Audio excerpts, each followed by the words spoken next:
Assalamualaikum warahmatullahi wabarakatuh. Saya Dwi Rangga. Di sini saya akan menjelaskan materi saya yang berjudul Karakteristik Pemikiran Ekonomi Islam Masa Berkembangnya Fatwa.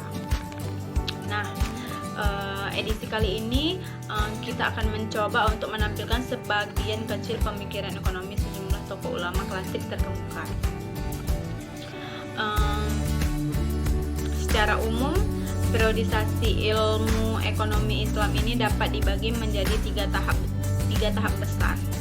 Yang pertama yaitu periode klasik ekonomi Islam, yang dimulai sejak misi kenabian Muhammad SAW hingga tahun 1500 Masehi, tepatnya pada masa kejatuhan Andalusia.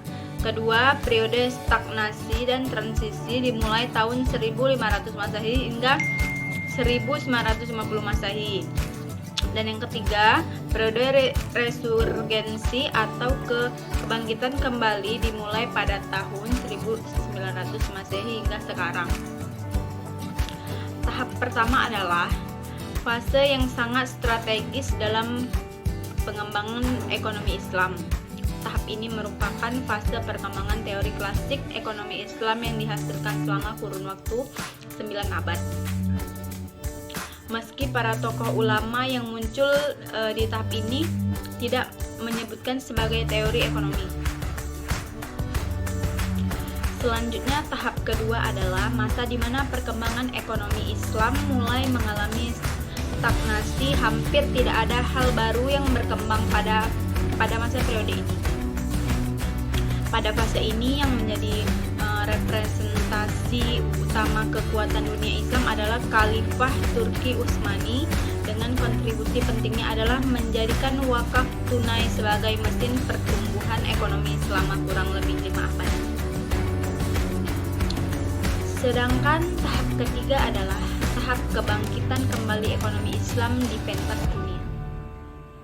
Hingga saat ini para ekonomi Islam masih melakukan proses reformulasi ilmu ekonomi Islam sebagai sebuah disiplin ilmu yang mampu menjawab berbagai tantangan ekonomi dunia.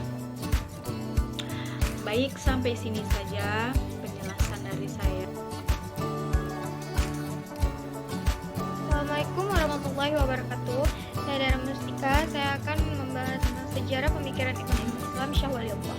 Yang pertama itu biografi Syah Waliullah.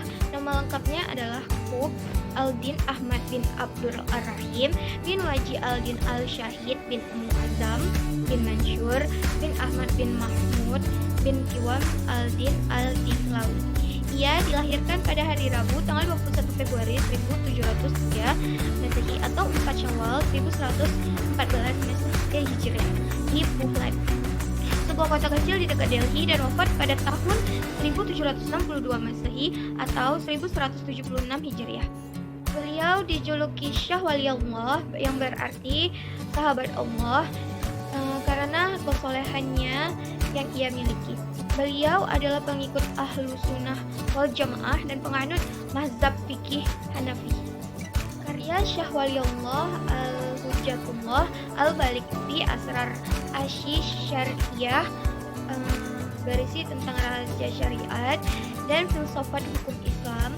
Dalam kitab ini dibahas secara terinci faktor-faktor yang membantu pertumbuhan keadaan masyarakat.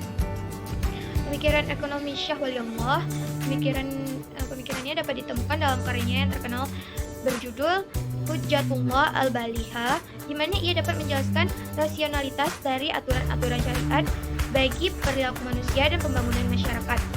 Menurutnya, manusia secara alamiah adalah makhluk sosial hingga harus melakukan kerjasama antara satu orang dengan orang lain.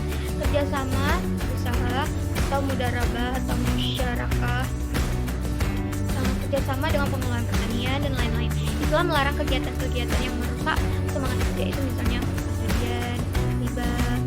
Ia menganggap kesejahteraan ekonomi sangat penting untuk kehidupan yang baik. Dalam konteks ini, ia membahas kebutuhan manusia, kepemilikan sarana produksi, kebutuhan untuk kerjasama dalam proses produksi, dan berbagai bentuk distribusi dan konsumsi. Berdasarkan pengamatannya terhadap perekonomian di Kekaisaran India, Waliullah mengemukakan dua faktor yang menyebabkan penurunan pertumbuhan ekonomi. Yang pertama, keuangan negara dibebani dengan berbagai pengeluaran yang tidak produktif. Yang kedua, pajak yang dibebani kepada pelaku ekonomi terlalu berat sehingga menurunkan semangat berekonomi. Menurutnya, perekonomian dapat tumbuh jika terdapat tingkat pajak yang ringan, didukung oleh administrasi yang efisien.